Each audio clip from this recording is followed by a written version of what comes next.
I'm just speechless at my stupidity, but we'll talk all of that.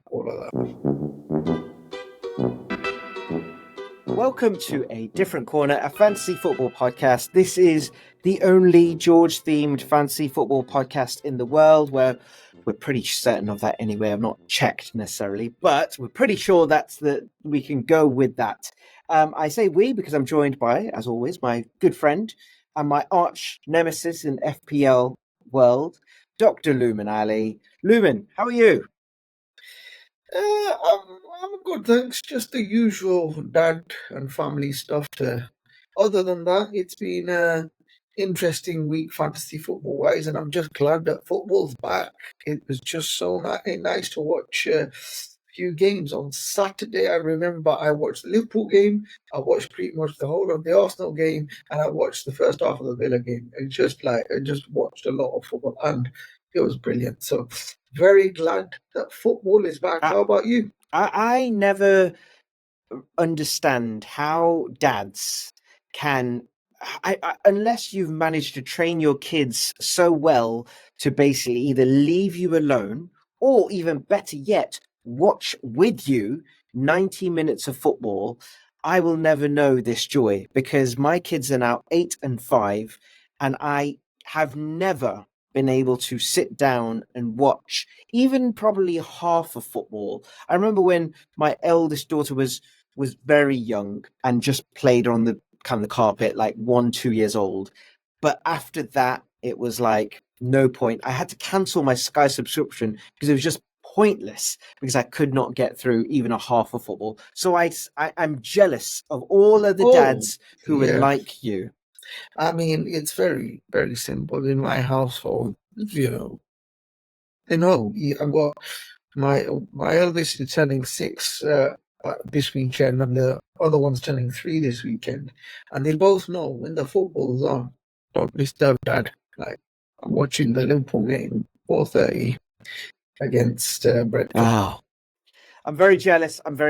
But perhaps that's the only thing I should be jealous of you of this week, Luman, because FPL terms, I'm kind of looking kind of smug about myself, feeling kind of good about myself when I look at game week 1. Shall I do mine and then we do yours? So we do a little points reveal. Yeah. As we speak, I should say, we've got Spurs and Leicester on. It's currently on, but I don't have any players playing in this. So mine is locked in now. And I got for game week 1 a total of 83 points. I got my points from the Arsenal boys, mostly, really. Raya in goal got me 8.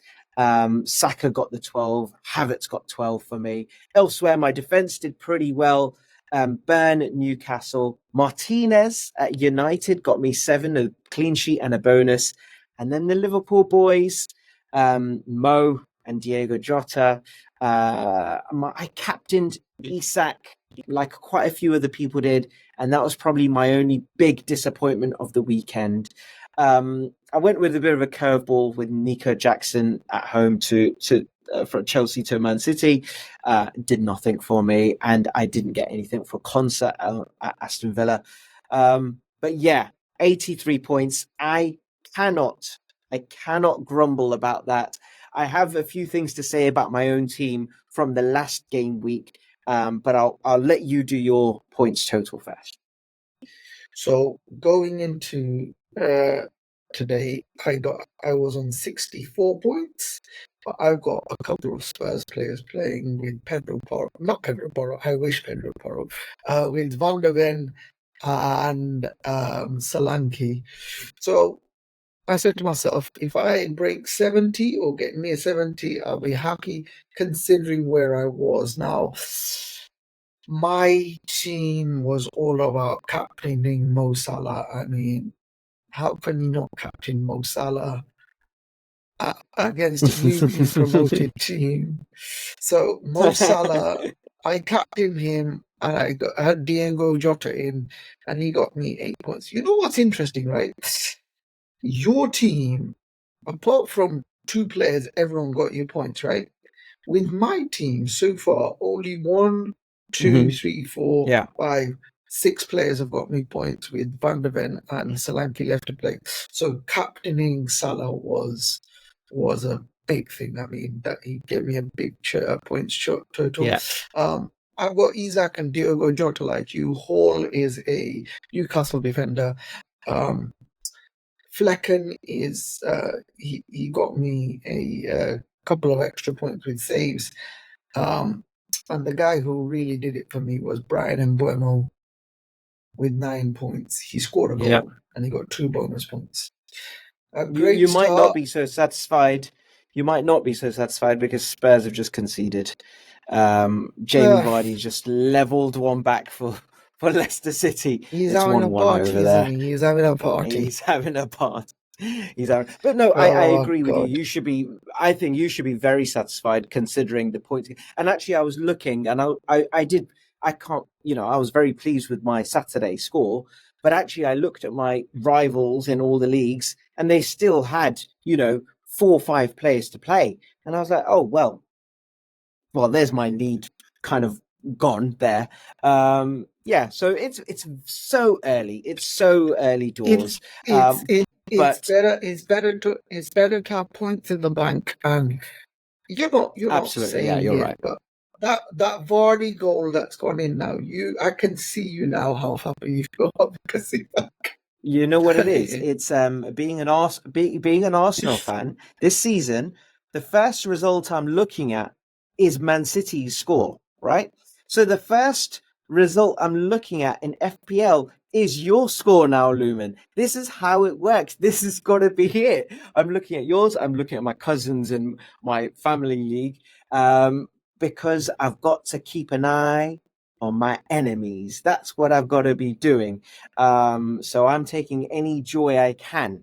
Because I was so far away. Luman, I was so far away from you last season. So far away from you. I've got to get better this season. So any game week I can win in, I'm taking it. I've got to take it.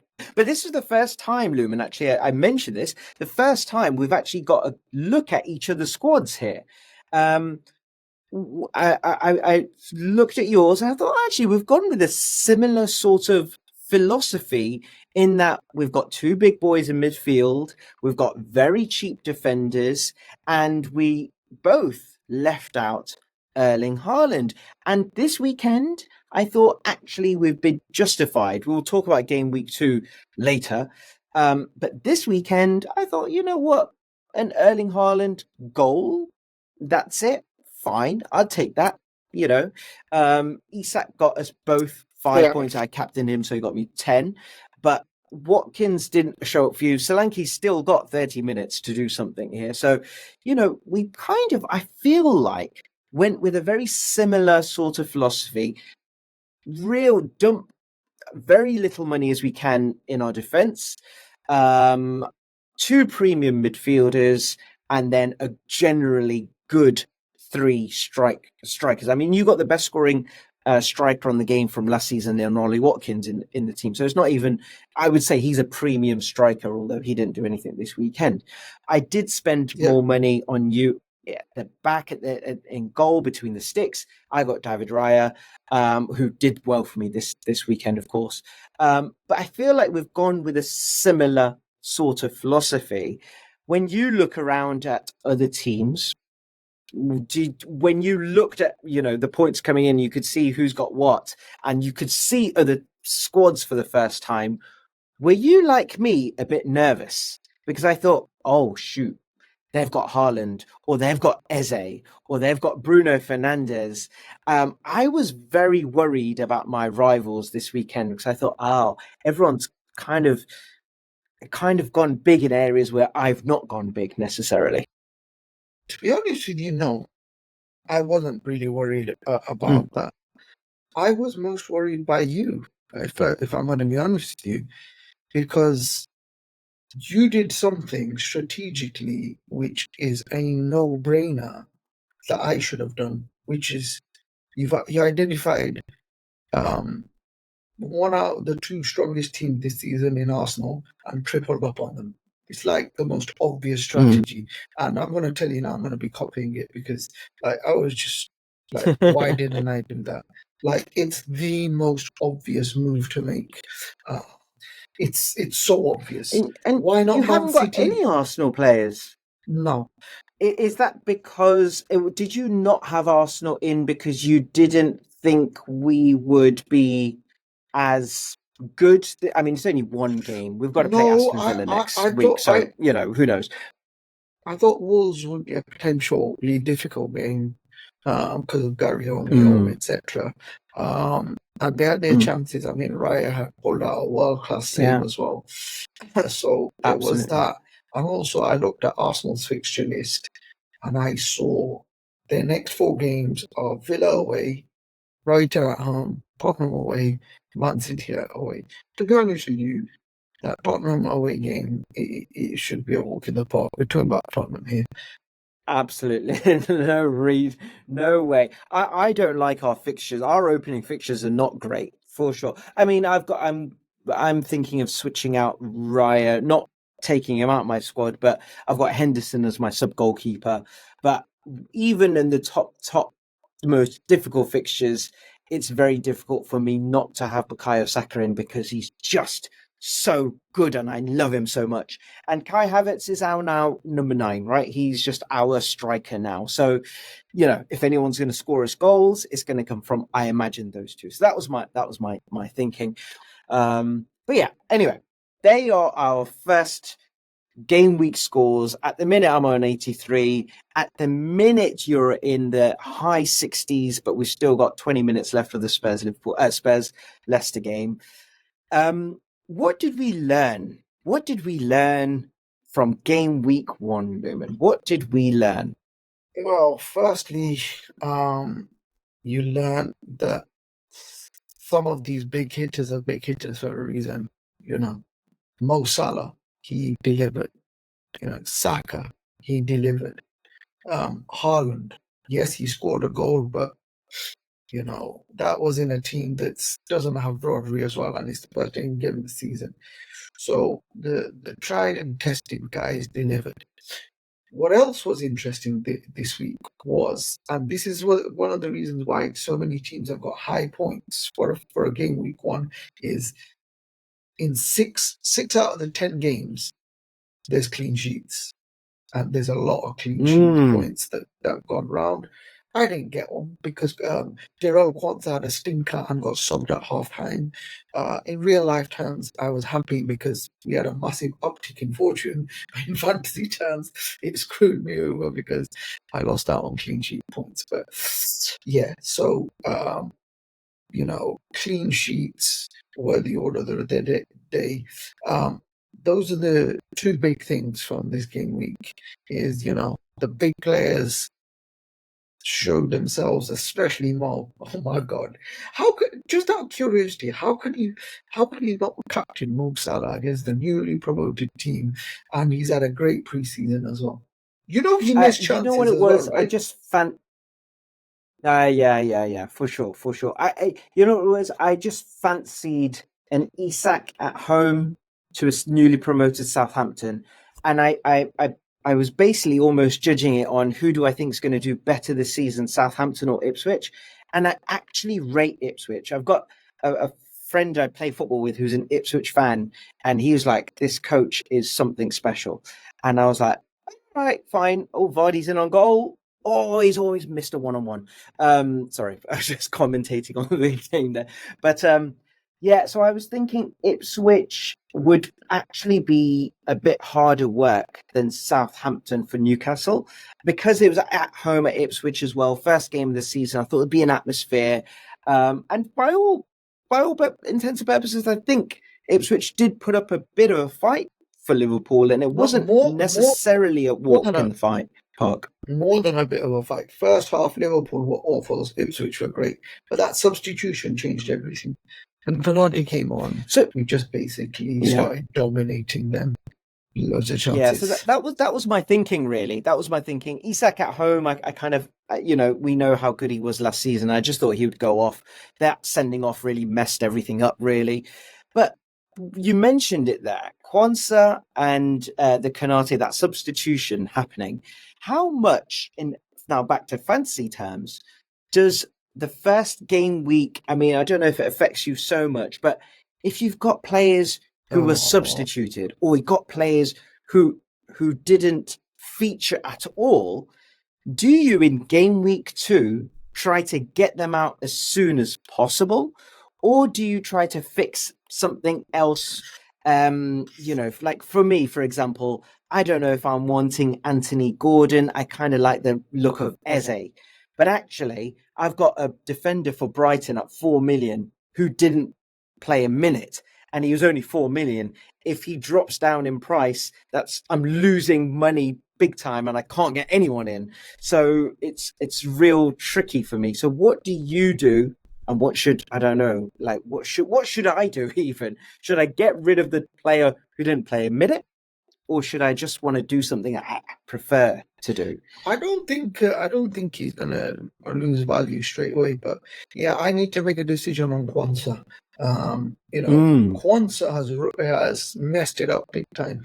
You imagine he went into this season as first choice centre back and he lost that after 45 minutes. I mean, And what was that? And was the manager pretty harsh, or was it fairly accurate? I mean, I don't know. What do you think? It was accurate. I mean, we were just losing all the second balls, and we needed a dominating presence in there. That's what Konate is. And Kwanzaa was just not just Kwanzaa. The whole team in the first half were having a bad time, and I think Arne Slot sent a message there saying, "I'm not afraid to make substitutions early on in the game." If I see this team struggling. So yeah, I have got a decision to make, but we'll hold fire on that with the preview of next week. But I mean, what else we learned? I mean, Brighton.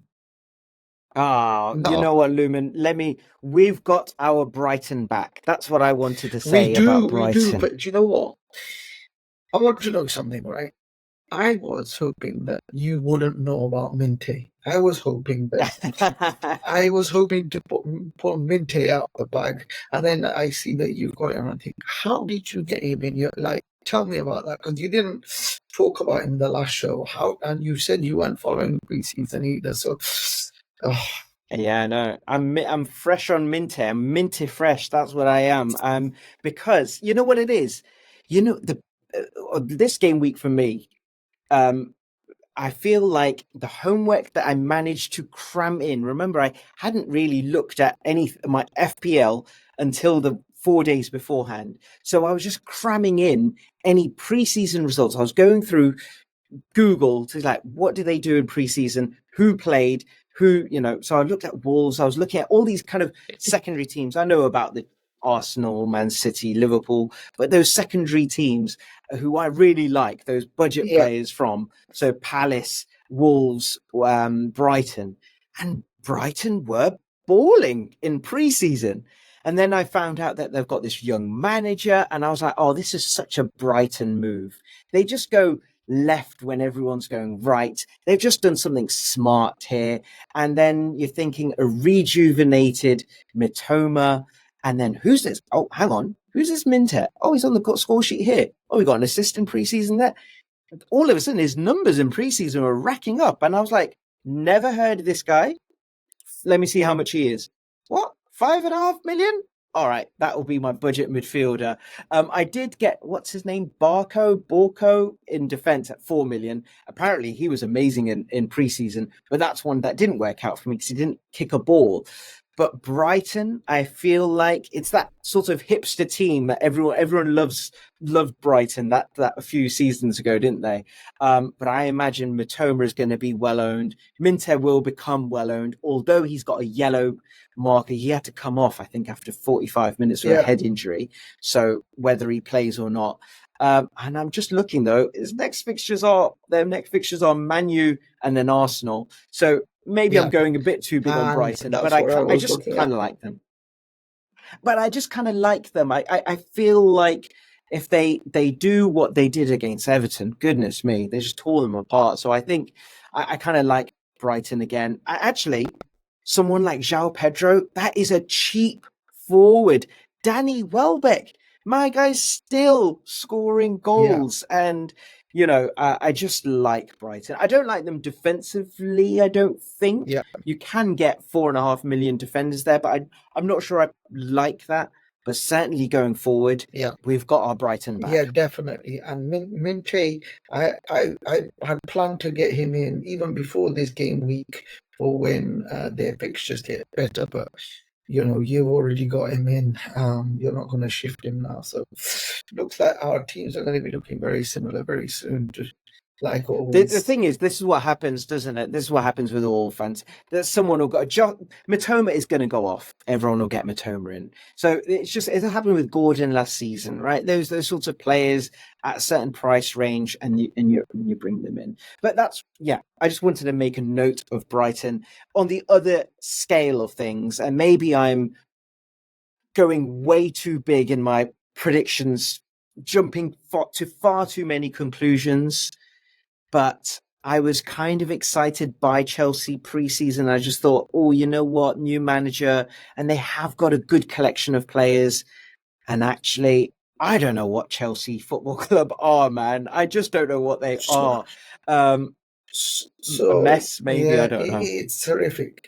I mean, at this rate, we'll be scouted and we'll be playing for them come Sunday. I mean, I've never known anything like it, where one club is signing this volume of players. I mean, it's Brentford and Forest did it one summer and that was it. They did it one summer and that was it.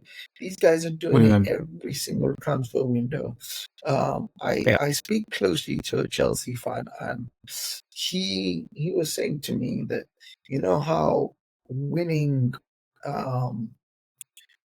games and winning trophies is the dopamine hit for other clubs. For Chelsea, it's signing players. That's how it's become like, who is it now? But it's the fact that they're signing inexperienced players as well. However, having said all of that, I've been told, I didn't watch the match because I actually take the family out. So contrary to what you think, it's not all about football. I do spend some time with the family. I asked this Chelsea fan about the match. He said difference between the teams was taking of chances. Other than that, there wasn't much in the game. First game versus City doesn't get more difficult than that. So hopefully the remaining teams we play should be an easier task. So by his account, he's hopeful, he's optimistic. So on that basis, should I keep Cole Palmer? The thing is, Cole Palmer's so good, right? I think if you just get a good collection, good to very good collection of players in, you're going to get results. It's just they've got so many players. They've got a mess with Raheem Sterling now coming out and saying what he's saying. They've got a new manager to add to all of this who, whilst got Leicester City up very well, there were question marks over Leicester City. They should have won the title way, way earlier than they should. And I just think, I wonder how good he actually is. Leicester City fans tell me that he is an excellent coach, but I don't. It's just like, I'm not sure. You know what it is? It's a couple things as well. I saw that they'd captained. I know Conor Gallagher was their captain last season. He's just about to move to Atletico Madrid. And, he was one of their best players last season. Not from an FPL point of view, just from a needing to do work on the pitch point of view. And then I saw that they've got Fernandes as captain. And I was like, didn't he have some sort of like really terrible racist chant with Argentina? Yeah. And now I saw the captain's armband on him. And I was like, surely they've got someone else in that squad who would be better. And I thought, oh gosh, they got, I think it was Colwill at the back. Just give it him. I know he's only just arrived. Just give it him. Like, give it Cole Palmer. Like, just like, that's such a bad look. And I thought these sorts of small decisions, like, I just don't think it just screams to me, I don't know what I'm doing. And with that, I just think, oh gosh, Christian and Nkunku, I had eyes on. I've not really anymore. Nico Jackson will be one of my the first on the chopping block. I say all this, but Chelsea's fixtures are pretty juicy going forward. Wolves, Palace, Bournemouth, West Ham, Brighton, Forest. if they're going to get points, they are going to get results. It's just whether you can trust Chelsea to do something consistent. You say that, but let's go through this. Wolves, they're not a bad team. Like Crystal Palace, not a bad team. Bournemouth, not a bad team. West Ham, not a bad team. Brighton, not a bad team. Forest, they should win that. And they got Liverpool away, Newcastle at home. This is their run of fixtures from game week 8 to game week 11. Liverpool away, Newcastle at home, Man U away, Arsenal at home. You ran through those first few fixtures, not really saying that they're not difficult. They're difficult games. Of course, they're difficult games. This is the Premier League. But do you not expect them to win those games in the first, Wolves, Palace, Bournemouth, West Ham, Brighton, Forest? I expect them to get some wins out of that. Yeah. Well, this is where it gets interesting this year, right? Last year, having Cole Palmer or Saka or Foden wasn't too bad because they were inexpensive. And even having them in your team, it didn't impact the rest of your team financially. And now having a Palmer at 10.5, and if he's not doing the business, you need it. It's a massive detriment to the rest of the team, right? Yeah. So this is why, it was for me a dire consequence, which is also the name of my team, to not have Saka in and have Palmer in. And also, the other thing is, I've got Watkins in along with almost 35% of other teams, right?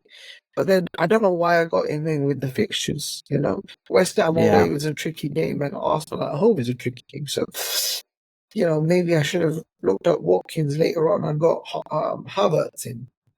So, there you have it. And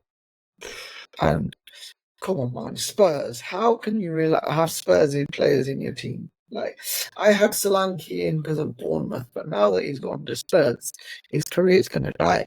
I mean... Oh, God.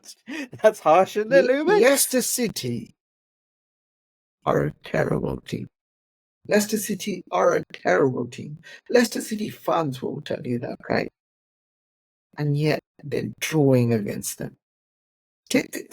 We're saying this with 84 minutes gone. There's still some minutes there, and Dominic Solanke at the tip of that attack, that Spurs attack. He's going to score goals. He is going to score goals. I don't think his career is going to die. I think that's a good signing for Spurs. Leicester City. He made himself at home with Spurs. Giorgio Chiellini, what did he say? It's in their history. Failure is in their history. Losing is in their history. Spurs could have, in quick succession, Alex Ferguson, Pep Guardiola, Jurgen Klopp, Arsene Wenger, Jose Mourinho, and they had that for Jose Mourinho as well. They could have all of these managers and not win anything. That's Spurs for you. It's game week 1, Luman. It's game week 1. Have you heard and Spurs haven't... Have you heard the expression, start as you mean to go on? Well, yeah, true. I'm hoping to, anyway. I'm hoping to. We should talk now. You mentioned it there. You've got a little feature here. It's the name of your team is Dire Consequenza, which is dire consequences when you read it out as text form. Tell us what you want to talk about in this segment called Dire Consequences. So what I want to talk about is the decision you made, which has led to disaster. And for me, is putting Jarell Quansah in. Not only did he get some, not only did he not get me any points, he's going to cost me a transfer. So, it's been an absolute disaster. Absolute disaster. What about you? Have you got any decisions like that?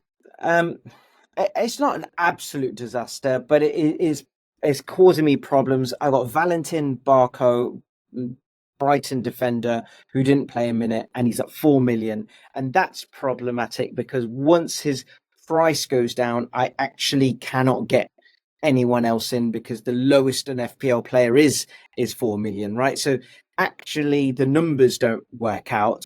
Yeah, that is not an absolute disaster. I suppose where I'm looking at my problems, where I put some faith in, was like a Nico Jackson, and I'm going to try and change that as soon as possible. There's a few strikers who I kind of like, Chris Wood, Forest. I actually don't mind Forest this season.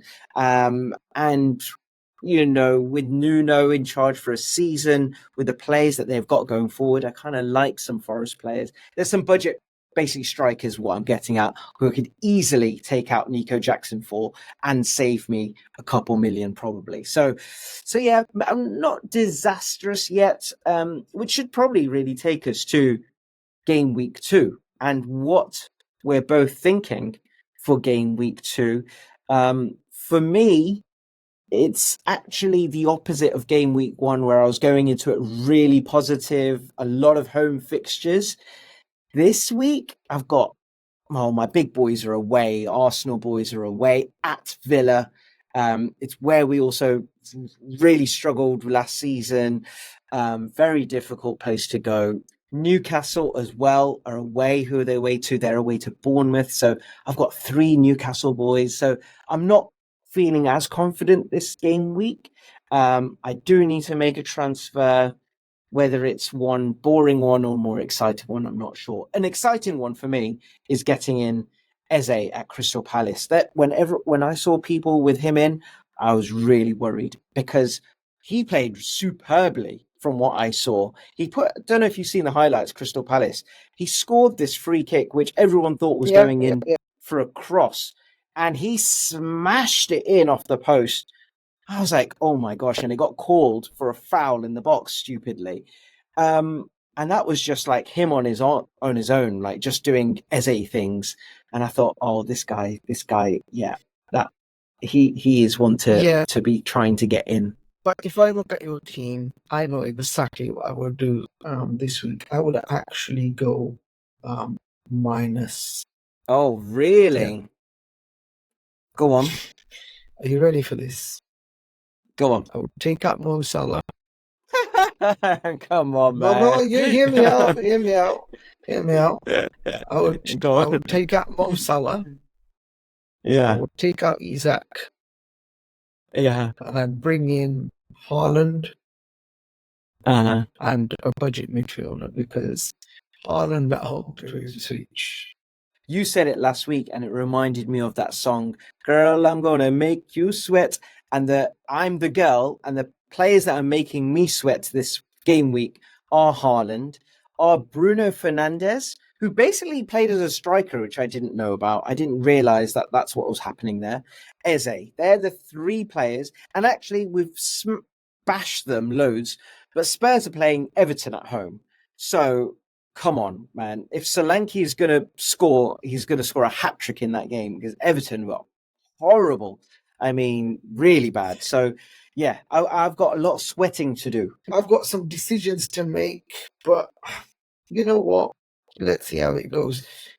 I already know what you're going to do, by the way. It's so obvious you're going to captain Mo Salah. Like, it's just like... Oh, for sure. That's such an easy move to make. Because also, if you've got no Haaland this week, you should, and you've got Salah. There's not a team who doesn't have Haaland, who also doesn't have Salah. If you're in that position, that's a terrible, terrible squad you've got there. I don't know how you've built your squad. But if you've not got Haaland, you've definitely got Salah. So you are definitely captaining Salah. There's no there's nothing to hide there. That's an obvious move. I wouldn't captain Salah if I was you. You know what I would captain if I was you? You know what I would captain? You go on. Saka. Starboy. Yeah. You're playing games here, obviously. But this is not about our rivalry. This is about giving the listeners and giving the audience some FPL value. You know what we've not talked about, by the way? We've not talked about. We kind of hinted at it's a new season, but same old story. The big boys did what big boys do. And we kind of talked about Brighton. We've bashed Chelsea and Spurs. But you know what we also didn't do? It was a bit of a deja vu from last season. But the Brentford boys, Wissa and Mbuemo, well, let's talk about him. Brian is back, baby. Brian is back. Wissa is back. Tony's gone. So Brentford are looking at these two as their output again. We're basically in the same position as we were last season. This same time last season, where everyone had to kind of load up on them, and Brian and Mbuemo was getting points. They kind of dried up. But oh my gosh, they started well. Brian Mbuemo is 7 million. He features in Luman's team. This is a call to all of Luman's rivals. This is a call. He's gritting his teeth looking at me. This is a call to all of Luman's rivals. £7 million midfielder, goal-scoring midfielder who basically plays like he's like a budget Mo Salah. He's like off the wing, comes in, he's scoring goals, he's getting chances. The only problem is Brentford's fixtures are horrible, if I remember correctly.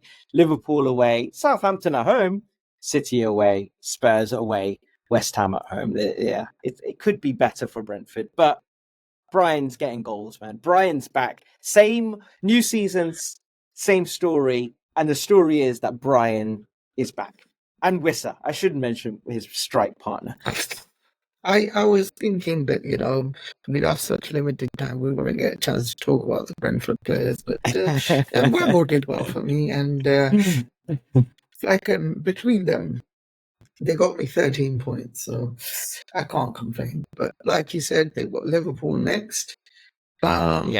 Let's see, but and Wemo, I was happy with that. But all in all, it was. So I think I'm going to end up on 68 points, which is a decent return. Slightly above average. But I'm already playing catch up to you.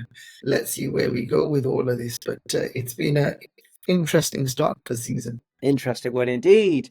Game week 2 is around the corner, Luman. Where will we be? We'll be there. We will be there. We'll be there. We'll be there. Looking forward to it already.